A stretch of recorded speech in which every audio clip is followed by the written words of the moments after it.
Children's at the table. Your mother needs a moment to herself. Hello, my friends. This is Cathy. In this channel, we explore together in interesting libraries around the world. If you've watched my previous videos, you probably know that I've encountered this book, Lessons in Chemistry, quite a few times in various libraries. I was extremely curious about this book because people seem to be interested in very different communities. However, I didn't read this book until recently because of the cover. I thought it was just another cheesy romance, which is usually not my favorite genre. But when I encountered the trailer of a TV show derived from this book, I immediately decided to take some time to learn more about the story.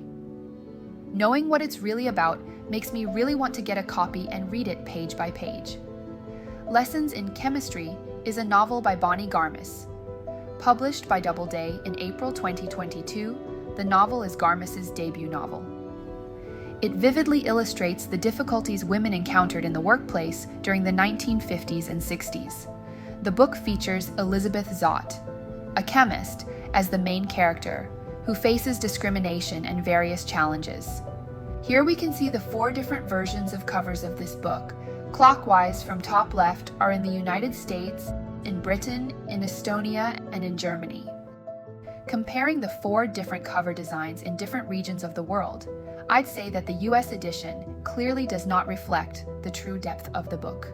The book achieved bestseller status shortly after its release in 2022.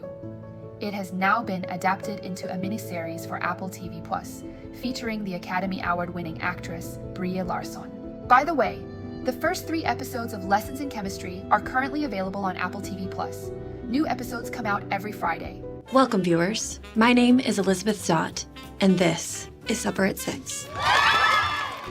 Following the book's widespread popularity upon its release, the miniseries are receiving lots of attention on Apple TV+. Fans of the book undoubtedly have high expectations for the TV series.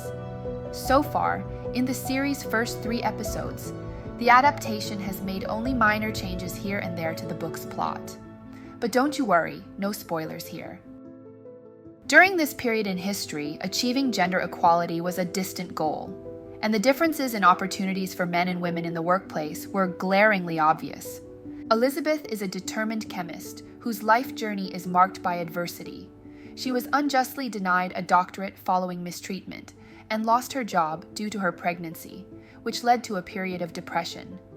However, her character is characterized by honesty and resistance. Elizabeth's determination to empower women goes beyond the traditional housewife narrative. She challenges the status quo, teaching the chemistry of cooking and baking, and encouraging women to pursue their dreams.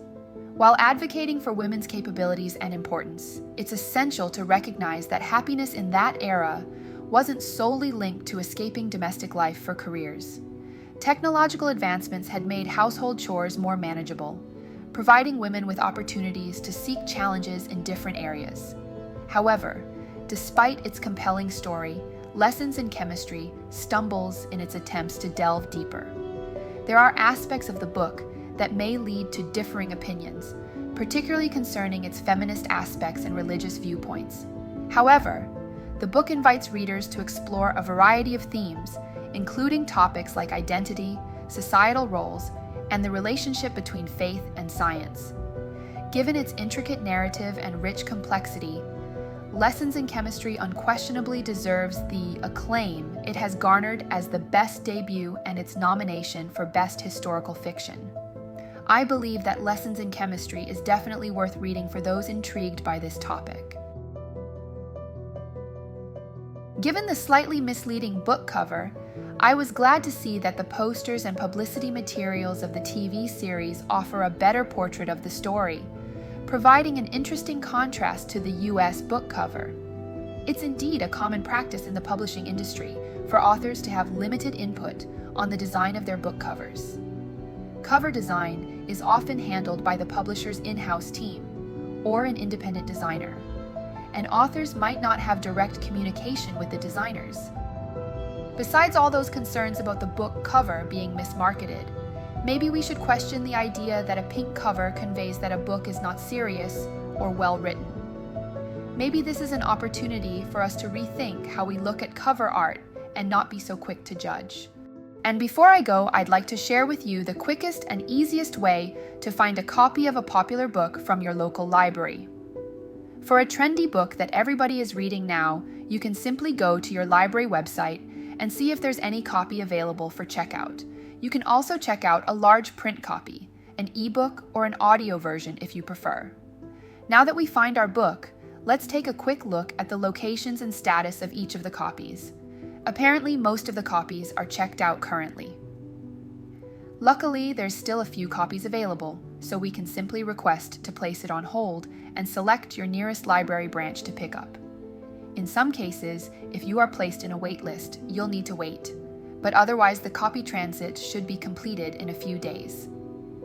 The LA Public Library system is pretty efficient. They will send you an email notification to tell you when it's ready for pickup. Libraries usually print only a few characters of the patron's name on the receipt, so there's no need to worry about privacy concerns. Although different library systems might have their own websites to place a hold, the steps should be similar.